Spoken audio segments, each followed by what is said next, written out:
ఏమైనా ఆకలి అవుతుంది, తొందర తీసుకురా అన్నం. ఆకలి అవుతుంది, ప్లేట్లో పెట్టుకురావే. దయ్యం లెక్క నిల్చొని చూస్తుంది ఇక్కడికి వచ్చి. ఏంది, ఏమైంది? మళ్ళా మాడగొట్టినావా అన్నం? కూర కూడా మాడింది. నీకు ఆ సీరియల్ పిస బాగా అవుతుంది. సీరియల్ చూసి చూసి మొత్తం మాడగొడుతున్నావు. కనీసం రొట్టెలన్నా వేసుకురాపో, ఇంత కారం నూనె పోసుకొని తింటా. రొట్టెలు కూడా వేసిన, అవి కూడా మాడినాయి. అసలు నిన్ను ఇట్లా కాదే, నీ సంగతి చెప్తావు. ఏమైనా టీవీ సీరియల్ చూసుకుంటా కూర్చుంటున్నావు కదా, ఆడ స్టవ్ మీద పెడతాంది, ఇక్కడ సీరియల్ చూసుకుంటా కూర్చుంటాంది.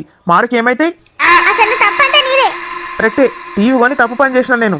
ఆ స్టవ్ ఎడగొనుకొచ్చిండో ఏమో, తెచ్చినప్పటి నుంచి మారుతూనే ఉన్నాయి.